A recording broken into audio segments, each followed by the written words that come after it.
Well, we're taking a look at the great Flinders Netball Association now, and we're lucky enough to have the president of the league with us, Elizabeth Burns. Thank you very much for joining us today, Elizabeth.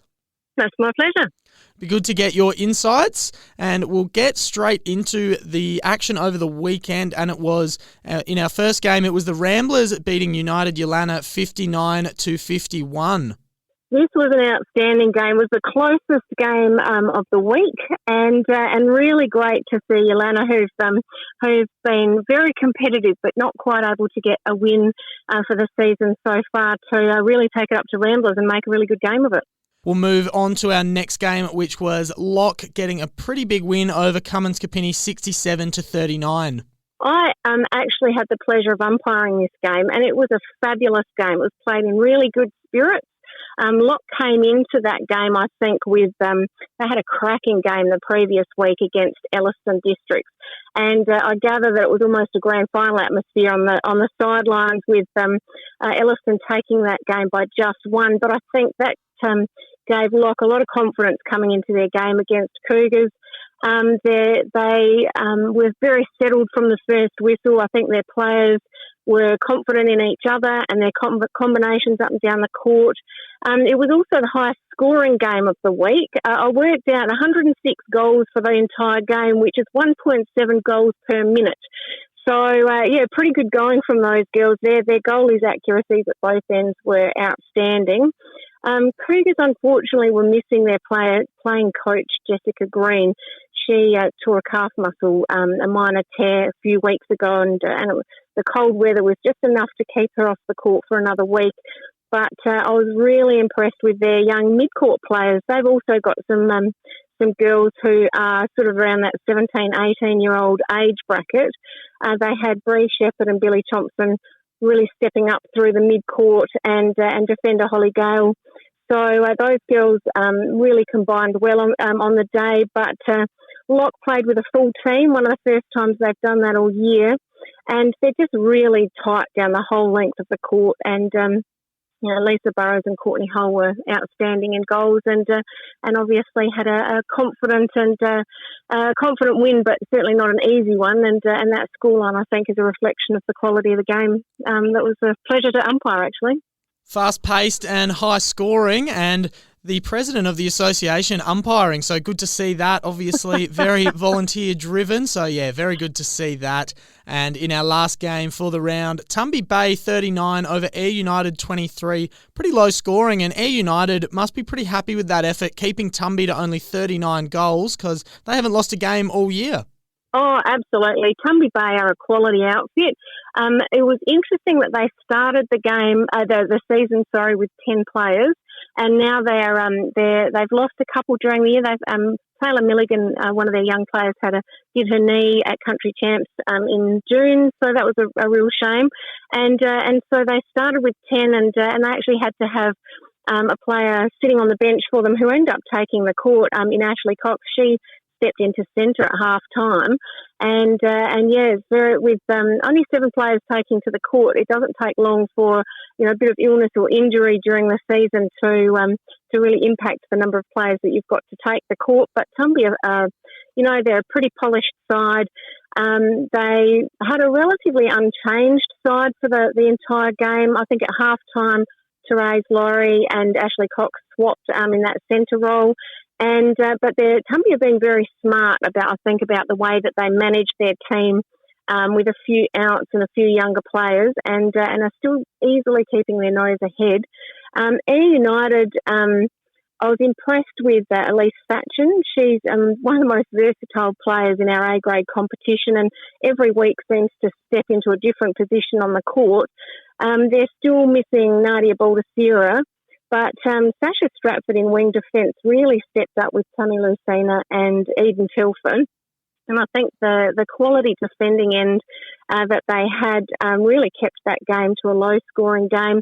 The coach, Katrina Fowler, said that for 3 quarters they were right up there with Tumby, and then Tumby ran away. They sort of really knuckled down in that last quarter to take that game out. But, good game all round. All right, so a good win by Tumby to stay undefeated and on top of the ladder. And in second place, Ellison Districts, who were on the bye over the weekend. We'll have to wrap things up there, but we'll have you back next week, Elizabeth, and we'll look into all of the juniors as well and get a bit of a lay of the ladders all around the place and a bit of a preview of round 12, because, of course, there's no games this weekend. No, everybody's heading to Ceduna for a bit of a trek. So, good luck to all the players who are going to battle the weather and head up there tomorrow. All right, we'll catch up with you next week as you fill in for Joe Franklin again. Have a good weekend, and we'll talk to you then. Sounds great. My pleasure. Bye. We'll turn our attention now to the Eastern Eyre Netball Association, and Kristy Turnbull's here to give us all the information we need. Thanks for joining us, Kristy. You're welcome, Dan. How are you today? I'm very well. How are you? I'm good, thank you. That's good. Did you get out to the netball on the weekend? I sure did. Yep, went and watched the Ports and Kimber game in a very cold, drizzly, wet Kimber last Saturday. We'll kick off with that game, and it was a pretty good win for Kimber, 54-29 over Ports, who are still seeking that first win. But that's a pretty brave performance by them against the top team.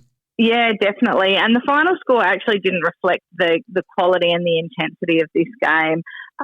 Ports really pushed Kimber in the second and third quarters, and Kimber only managed to get a goal on them in each quarter. So going into the last quarter, Kimber actually only had an 11-goal lead over Ports, which is massive for Ports to hold them to that for 3 quarters. But as we know, Kimber is so dominant, and they just played that fourth quarter and really ran away to take that 25-goal win over Ports. But Ports were really happy with their performance, really happy that they know they can take it to Kimber. They just have to be able to run out 4 quarters of netball. But last time they met, I think it was nearly 60 goal that margin was. So to get that down to a 25-goal margin in 4 or 5 weeks is huge. So well done to the Ports girls for being able to do that. But again, well done to Kimber for that solid win, solid last quarter, and they're maintaining that top spot on the ladder purely only by percentage. But yeah, they're certainly a very good team, Kimber. I've got the results from that last game here. It was Kimber 67 to Ports 19. So offensively and defensively, a pretty noticeable improvement from Ports since that game in round 4. Yeah, definitely big improvements. And we have seen Ports improve every week. And so they have a rest. They've got the bye coming up for the last game of this round, and they'll certainly be looking to build on that going into our last round or last few games of the season, run into finals, and hopefully they can continue to close those gaps. Yeah, we'll see how they go, and hopefully they can even get a win on the board before the season's over. But we'll take a look at Central Eyre United in the win they had over the weekend. They beat Cowell at Woodner 69-36. Yeah, yep. So as expected, Central Eyre United took that win. Very similar margin actually to the first time that these two teams met. Central Eyre United just far too strong. They play dominant netball. They took an early jump on Cow and just continued to build on that lead every quarter. Cow just really struggled to match the intensity and the experience that Central Eyre United bring.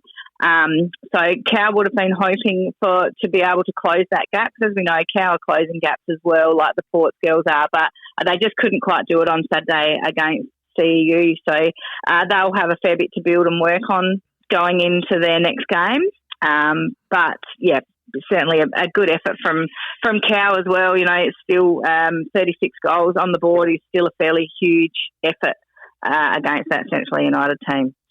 And it certainly was similar last time they played. It was Central Eyre United winning 66-36, this time 69-36. So very similar. Very, very similar. Yeah, definitely. So Cow had a few ins and outs that they were strong in defensive, but yeah, just not strong enough. So they'll be looking to get their injured players hopefully back on the court after the rest this weekend, and start really getting their all 7-8 of their team on the court coming into the last few minor round games. Okay, so that's our round 9 results, and Eastern Rangers, of course, had the bye in round 9. No games this weekend. So can we just get a bit of a general news update of sort of what's going on around the comp outside of our week-to-week gameplay?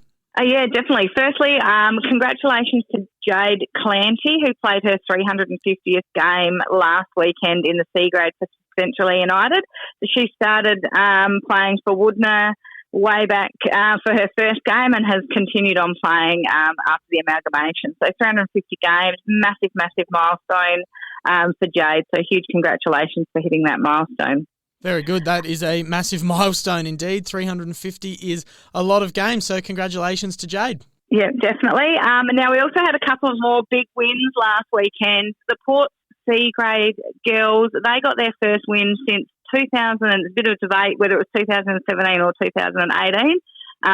Nevertheless, first win in 5 or 6 years for the Port C grade girls, and for at least one of those girls in that team, we believe it was their first win for Port. She's a fairly new senior player, so didn't get the wins in the junior netball, but yeah, managed to finally get an elusive win. So huge congratulations to those girls. It's a huge achievement.